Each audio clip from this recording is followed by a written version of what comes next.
Greetings, young artists of the Rochester City School District. Today, we will be learning about the Dutch artist Vincent van Gogh, who lived from 1853 to 1890. Even today in 2020, Vincent van Gogh is one of the world's most widely recognizable artists. Despite Vincent van Gogh's short career, he created over 2,000 works of art during his lifetime.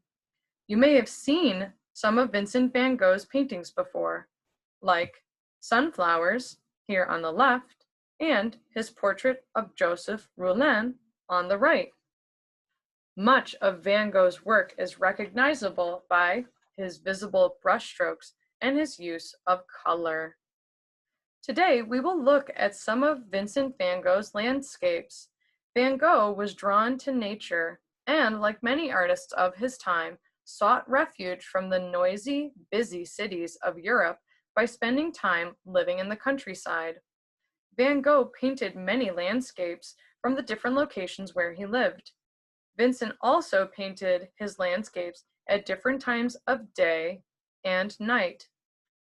Van Gogh's nighttime skies are full of wonder and movement and star and moonlight.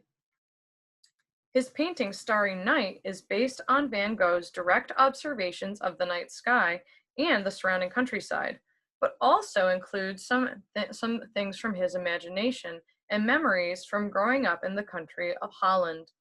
In Starry Night, the sky dominates the painting with swirling stardust, a bright crescent moon, and several growing stars radiating over a quiet countryside.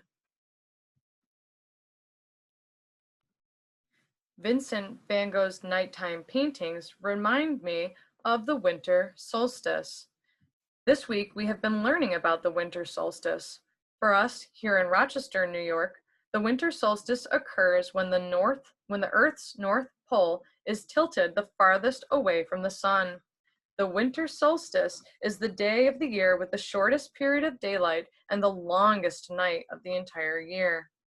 The winter solstice is one of the oldest holidays known to mankind and has been celebrated throughout our history. Observances of the winter solstice include having fires, lighting candles, spiritual services, and special meals or feasts. In honor of the longest night of the year, we will be drawing our very own version of Vincent van Gogh's Starry Night. For this project, you will need paper, a pencil, an eraser in case of mistakes, and some crayons. You can pause the video now to go find your art supplies, and you can hit play when you get back. And remember, if it goes too fast at any time, you can always pause and rewind and press play again whenever you're ready.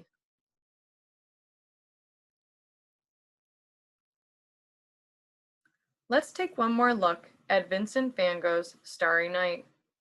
Look at the swirling stardust, the bright stars and moon, the quiet town below, and the cypress tree on the left-hand side. That's where we are going to start our drawing.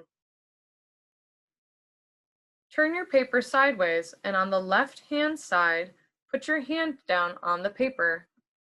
Using your hand that you write with, trace around your hand on the paper. At the tips of your fingers, make some points, like the points on the cypress tree. You can look at the cypress tree here on the screen to give you a little idea. You want it to stretch up towards the tip top, and you want to follow around the shape of your hand all the way back down to the bottom of the page. When you finish, you're going to want to draw 2 dots on your paper. On the right-hand side, bring your pencil down about halfway down the right side and put a little dot. On the left-hand side, you'll want to bring your pencil about 3/4 of the way down the paper, so very close to the bottom, and put another dot. Then you can draw a wavy line in between to make the rolling hills that you can see in the background. Make sure to pick up your pencil when you get to the cypress tree. We don't want to draw on top of it. Next, we'll want to get our crayons out. Using a yellow or maybe an orange, in the upper right-hand corner of your paper, draw the letter C. Then draw a bigger C around it, connecting to the smaller C, and color the space in with your yellow or your orange. Next, we'll draw some of the swirling stardust in the sky. You can start by drawing a spiral line near the middle of your paper that spirals up and out to the left. Remember to pick up your crayon when you get to the cypress tree so you don't draw on top of it.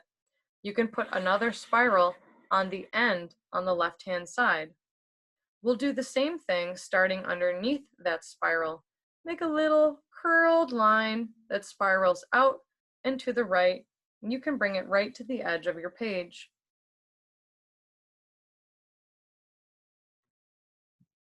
Next, we'll use our yellow or orange to make some stars.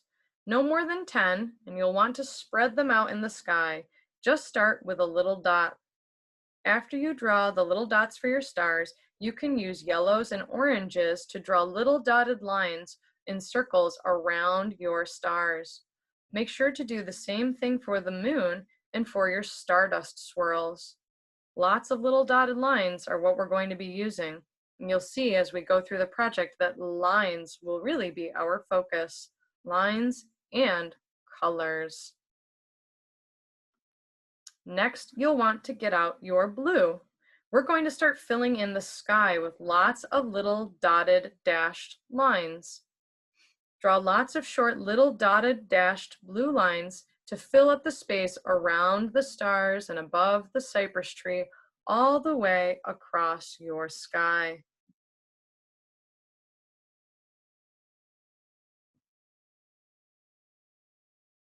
When you're done, you'll want to find either your purple or your black or another color of blue. You can fill in some of the spaces in between your dotted and dashed lines. It'll add another layer of color to your picture and fill in some more of the white space on your paper to darken up the sky. Next, we'll work on our cypress tree. To work on the cypress tree, you'll want to find your brown crayon. Inside the cypress tree, we're going to draw wavy lines. Draw short wavy lines all throughout the inside of the cypress tree with your brown. When you finish, you can pick up your green or your black and do the same thing. Whichever one you use second, you can use the last one for your third. So you'll have brown, green, and black wavy lines filling in your entire cypress tree. After you finish coloring in the cypress tree, you'll want to use some simple shapes and lines to make some little houses and buildings for your town below the hillside. I even added a church for one of my buildings. After you finish adding your buildings, you'll want to find your green again and use short, vertical green lines up and down to fill in all of the space in the hillside and on the ground. Take your time, do a nice job, and work all the way around the houses.